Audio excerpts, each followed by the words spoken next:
Vamos allá con estos dos capítulos, 11 y 12 de la segunda a los Corintios. Bien, aquí lo que vamos a ver es cómo Pablo lleva a cabo de primeras lo que en un principio antes había estado criticando.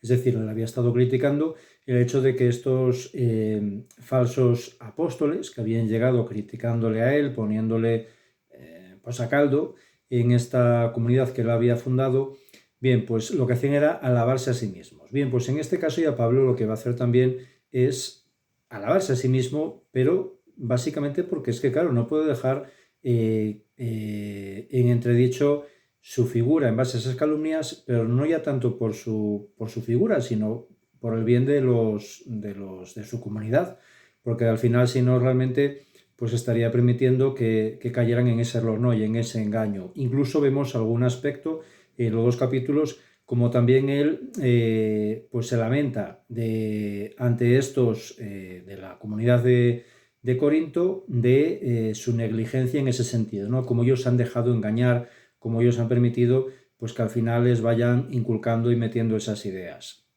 Bien, entonces aquí, como vemos, él lleva a cabo esta alabanza a sí mismo, entre comillas, pero por el bien, por amor a los de su comunidad, para tener esa posibilidad, ¿no? De demostrar y de justificar pues su figura como apóstol para evitar esos engaños, ¿no? Para que no se vean engañados y al final pues se mantenga o prevalezca esa verdad.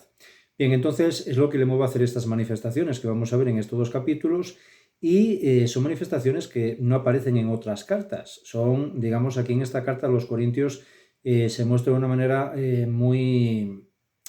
pues muy patente, muy potente, tanto en relación a, como veremos en este capítulo 11, en el primero, en relación a todos los sufrimientos que ha ido soportando, como luego ya en el 12 en relación a ese detalle, ¿no? A ese detalle tan glorioso, ese hecho tan glorioso.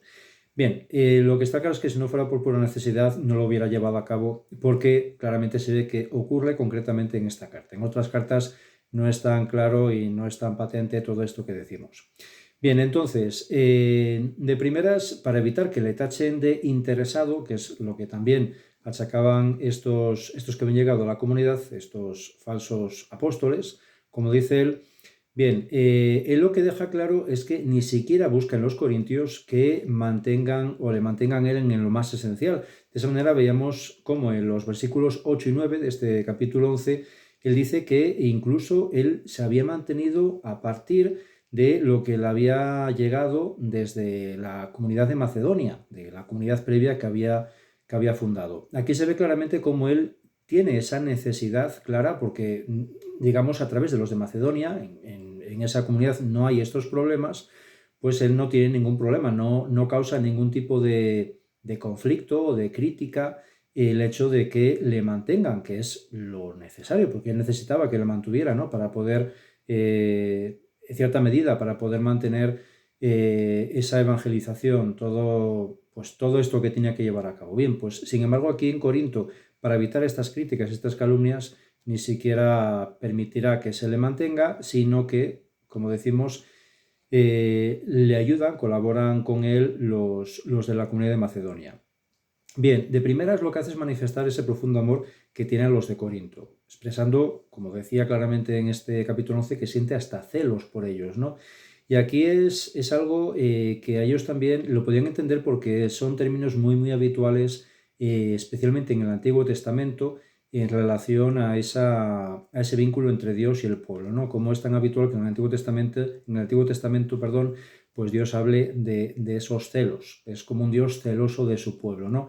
Porque de esa manera, como hemos visto ya en tantas ocasiones, son esos antropomorfismos que nos muestran ese carácter tan humano en Dios para que nosotros podamos llegar a entender un poquito de ese amor que para nosotros evidentemente es imposible de abarcar, ¿no? Ese amor de Dios. Bien, pues con esas palabras tan humanas se nos muestra también esa pasión, esa intensidad de ese amor de Dios y es también esa intensidad del amor de San Pablo hacia esta comunidad. Bien, ese celo que tiene y que le provoca ese anhelo, ¿no? Por ese bien y por ese conocer cómo está esa comunidad. Bien, en el versículo 16 ya pide perdón, ¿no? por ese gloriarse, llevar a cabo esas, bueno, como él dice, no ese gloriarse que en un principio en este primer capítulo pues son glorias demasiado humanas, pero bueno, él lo manifiesta de esa manera, ¿no?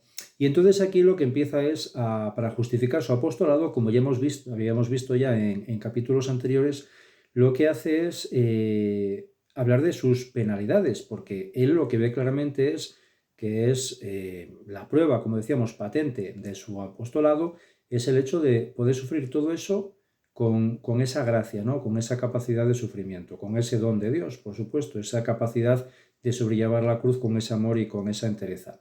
Bien, entonces aquí empieza a desarrollar una lista de penalidades sufridas en su apostolado que es impresionante, ¿no? Y tanto sufrimientos físicos como también morales. Y luego además también habla de esas flaquezas humanas. Aquí lo que él hace es identificarse con Cristo, pero con ese Cristo sufriente, con Cristo cuando él también sufre pues todas esas humillaciones, esos tormentos, ya en ese proceso de la pasión, ¿no? Bien, pues es ahí esa identificación con Cristo en lo más humano, en lo más débil. Y ya en el capítulo 12 ya destaca ahí una gracia muy, muy especial, que como decíamos, igual que en el capítulo 11, toda esa retahíla, además tan concreta, ¿no? de esas penalidades, de esas circunstancias tan adversas que sufre, no aparecen en el resto de las cartas con tanto énfasis. Igualmente, esta gracia que comenta en el capítulo 12 tampoco va a aparecer en ninguna otra carta, ni en Hechos de los Apóstoles. Es decir, que aquí se ve cómo él abre mucho más su corazón a estos de Corinto, ¿no? También por esas circunstancias y también porque él, bueno, pues tenía un grandísimo amor hacia ellos. Bien, en otros pasajes, tanto de otras cartas de San Pablo como en Hechos de los Apóstoles, sí se nos relatan otras gracias que él había recibido.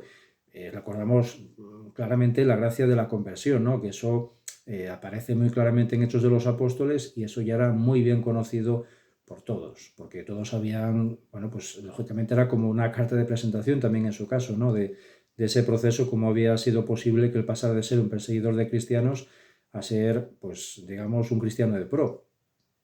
Pero aparte de esa conversión, esos detalles, también hay otros, él relata también otras gracias, ¿no? Y también nos relata San Lucas en Hechos. Pero esta no, esta es especial y solo en este caso, como decimos, no en esta carta. Bien, y además en su humildad lo relata en tercera persona, lo está relatando como si él lo supiera de otra persona, ¿vale? Como si no hubiera sido el mismo el que hubiera recibido esa gracia. Deja claro que ha sido hace mucho tiempo, comenta claramente en el versículo 2, estamos en el capítulo ya 12, habla de que había ocurrido hacía 14 años. Teniendo en cuenta que esta carta se data en el año 57, bien, pues este hecho habría sido sobre el año 43, es decir, en los comienzos de su apostolado, de su misión apostólica. Bien, aquí habla del tercer cielo, en el versículo 2. Bien, ese lugar del tercer cielo, que es el lugar donde mora Dios, aquí para nosotros pues a lo mejor no tiene mucho sentido, pero digamos que sí tenía mucho sentido con la mentalidad de estos de Corinto. Recordamos cómo de origen eran paganos, la mayor parte de la comunidad, y entonces para ellos tenía mucho sentido, porque digamos que ese tercer cielo era como se entendía, ¿no? Dentro del ámbito más filosófico, de todo el ambiente de la ciencia astronómica, de los griegos. Bien, pues se identificaban tres cielos. Por un lado estaba el cielo, digamos, atmosférico, que rodea la Tierra, luego estaba el cielo de los astros y luego estaba ese cielo superior, el cielo espiritual, que sería ese tercer cielo que es al que se refiere San Pablo, ¿no? Bien, en una mentalidad puramente hebrea, pues se le habría hablado del paraíso, como un poco la concepción que tenemos también nosotros, ¿no? Pero digamos que este término paraíso, el equivalente en hebreo, pues para los griegos sería un poco más ajeno, con lo cual, digamos, para estos de Corinto tendría más sentido él, relatando esa experiencia tan extraordinaria, ubicarlo en ese tercer cielo que era pues el ámbito más espiritual. ¿Qué más os digo? Y luego para que no le tengan como lo que él no se ve, para que no lo vean como algo que él no se identifica con ello, vuelve a dejar claro que él se gloría no tanto de ese hecho, sino de sus flaquezas, que es, como decíamos, donde se manifiesta para él de una manera más patente esa presencia de Cristo, ¿no? Cómo él es capaz de sobrellevar esas debilidades y todas esas circunstancias con esa entereza. Y aquí entonces pone de manifiesto también un detalle muy, muy conocido y muy, muy profundo en el versículo 7, que es esa circunstancia de lo que él dice, ¿no? De una espina en la carne.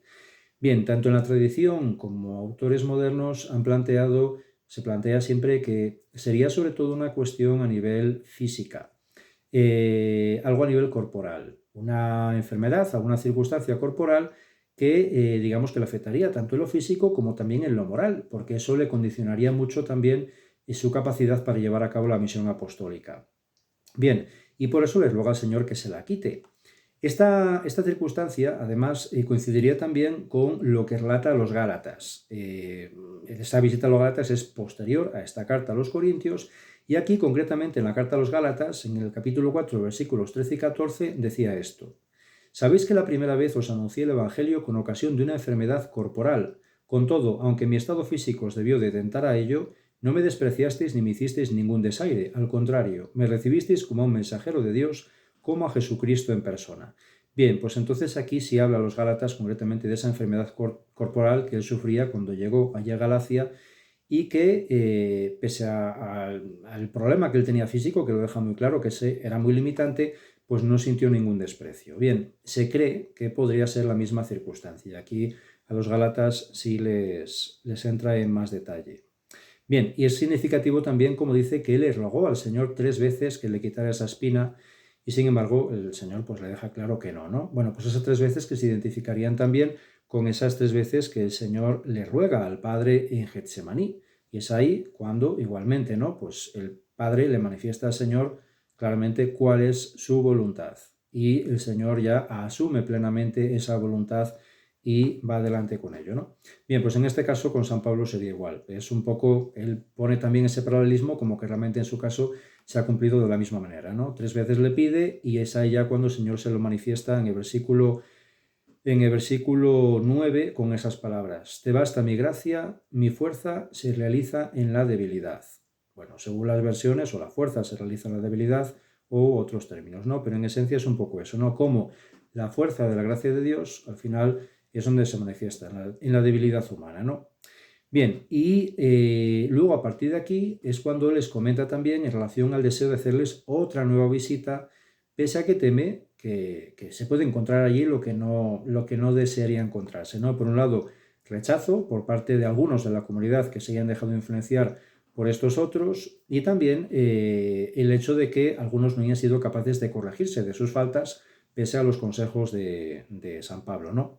Bien, pero dice que lo llevará a cabo simple y llanamente por amor a ellos, aunque le implique sufrir más, como decía en el versículo 15 de este capítulo 12. «Por mi parte, con sumo gusto me gastaré y me desgastaré hasta agotarme por vuestra alma, aunque amándoos con mayor amor, sea menos amado». Bien, pues son palabras impresionantes también, ¿no? De ese amor que, aunque sea, digamos, pues un amor despreciado, sin embargo, bueno, él tiene esa necesidad de amar y de manifestar su amor pese a ello, ¿no? Bien, y ya me voy a enrollar un poquito más, porque además hoy, como estamos con la memoria de San Timoteo y de San Tito, que me viene muy a cuento también pues el hablar un poquito de ellos, porque ya nos aparecen tanto en las cartas y muy concretamente en esta carta. Bien, en relación a Timoteo se le nombra muchísimas veces. Aparece 6 veces en Hechos de los Apóstoles, 17 veces le nombra San Pablo en sus cartas, incluso también una vez en la carta de Hebreos. Bien, lo que es evidente es que tuvo una importancia histórica muy muy grande, y a los ojos de San Pablo pues era una persona, un hombre importantísimo como compañero suyo, ¿no? Como apoyo. Y de esa manera pues también en la carta a los Filipenses, en el capítulo 2, San Pablo dice esto de Timoteo: «Pero espero en el Señor Jesús enviarles pronto a Timoteo, a fin de que yo también sea alentado al saber de la condición de ustedes, pues a nadie más tengo del mismo sentir y que esté sinceramente interesado en el bienestar de ustedes. Ustedes conocen los probados méritos de Timoteo, que sirvió conmigo en la propagación del Evangelio como un hijo sirve a su padre». Bien, tenía un concepto de Timoteo maravilloso. Bien, en esta carta recordamos cómo nos aparecía directamente en la presentación. En la primera presentación nos decía eso, ¿no? «Pablo, apóstol de Cristo Jesús, por voluntad de Dios, y Timoteo, el hermano, a la iglesia de Dios que está en Corinto». Bien, pues ya presentaba esa carta dejando claro que Timoteo estaba en ese momento junto con él ahí en Éfeso.